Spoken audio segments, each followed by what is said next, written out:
Assalamualaikum sahabat ruang belajar, apa kabar semuanya? Ketemu lagi dengan saya Eko Prasetyo. Selamat datang di ruang belajar. Setiap manusia pasti punya banyak keinginan. Itu sih boleh-boleh saja, itu wajar. Kita juga boleh menuruti semua keinginan kita, asal kita punya kemampuan. Tapi satu hal yang harus kita ingat, sebagian dari keinginan kita itu bisa jadi menjadi wealth killer untuk hidup kita. Ya, sang pembunuh kekayaan.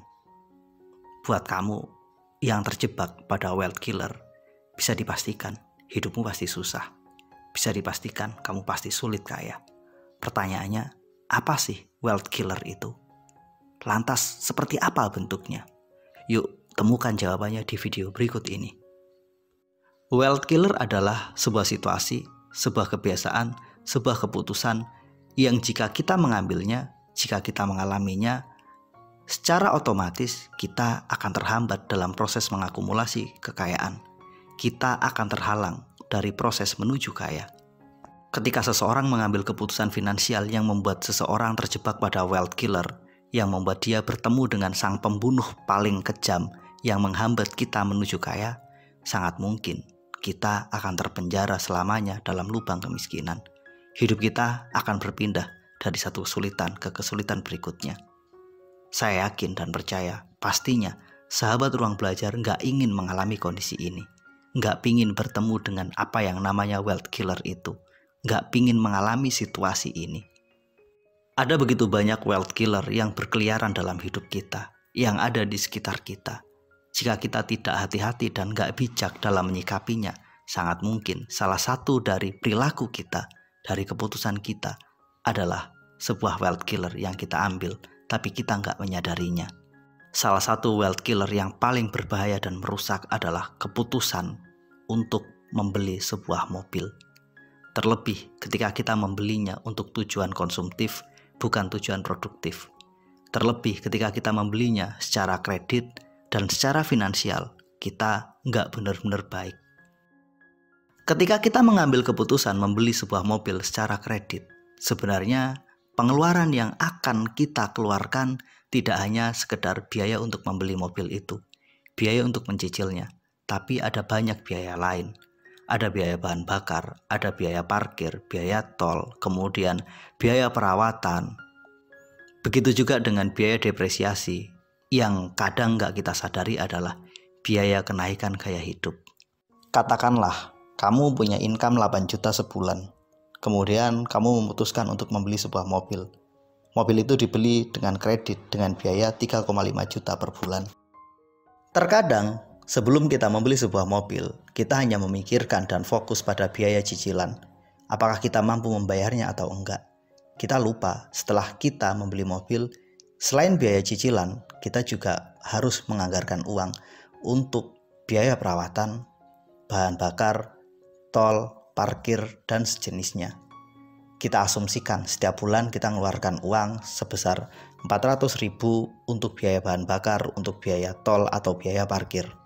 Kemudian untuk biaya perawatan, katakanlah setiap tahun kita ngeluarin uang 1 juta atau kita akumulasikan tiap bulannya sekitar 85.000. Kemudian setiap tahun kita juga harus membayar biaya pajak kendaraan. Katakanlah biaya pajaknya 2,4 juta per tahun.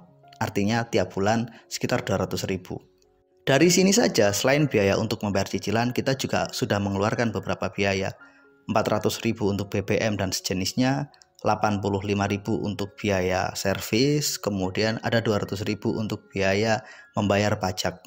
Praktis pengeluaran kita sekarang tidak lagi sekedar 3,5 juta untuk membayar cicilan, tapi harus ditambah dengan semua biaya itu, kurang lebih sekitar 4,2 juta tiap bulannya. Ini belum kita tambahkan dengan biaya penyusutan. Kita tahu ketika kita beli mobil hari ini, maka di tahun pertama ada penyusutan sekitar 10-20%. Jika kita asumsikan kita membeli mobil dengan harga 250 juta, kemudian biaya penyusutannya tiap tahun adalah 10%, berarti 25 juta, maka tiap bulan sebenarnya kita mengeluarkan uang sebesar 2 juta rupiah. Uang 2 juta ini adalah biaya penyusutan. Jadi, jika kita tambahkan dengan total pengeluaran yang tadi kita sebutkan, yakni 4,2 juta ditambah dengan 2 juta, maka kita sebenarnya sudah ngeluarin uang sekitar 6,2 juta tiap bulannya. Jika gaji kita hanya sebesar 8 juta, berarti praktis uang kita tersisa 1,8 juta. Inilah wealth killer itu, bahwa pembelian mobil tidak sekedar memikirkan biaya kredit, tapi juga ada biaya-biaya lain yang kalau ditotal jumlahnya sangat besar. Belum lagi kenaikan gengsi, kenaikan gaya hidup yang mengikuti kebiasaan kita ketika kita membeli sebuah mobil. Ketika Anda jalan-jalan ke mall, kemudian nongkrong sama teman bawa sebuah mobil, otomatis gengsi kita naik. Biasanya kita makan mungkin di sekitaran warteg, kita pun naik kelas, nyoba pengalaman baru, nongkrong di kafe atau sejenisnya. Akhirnya apa? Pengeluaran kita juga naik. Belum lagi baju yang kita pakai, sepatu yang kita pakai, tas yang kita pakai. Ada gengsi yang ikut naik. Masa bawa mobil bagus, tasnya biasa-biasa aja.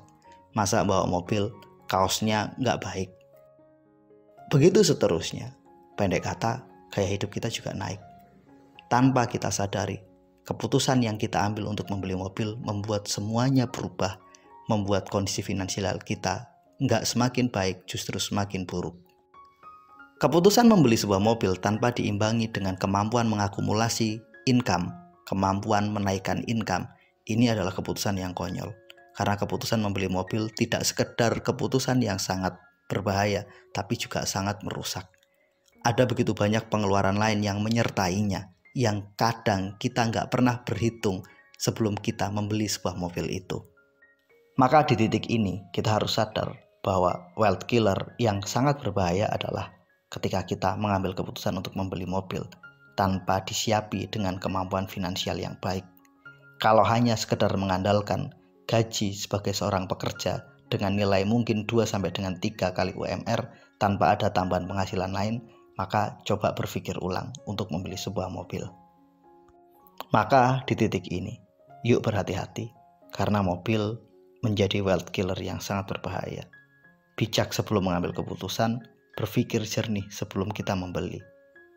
Mudah-mudahan video ini bermanfaat. Mudah-mudahan video ini mampu memberikan referensi pada kita sebelum mengambil keputusan. Sampai ketemu pada video kami berikutnya. Terima kasih telah menonton. Assalamualaikum warahmatullahi wabarakatuh.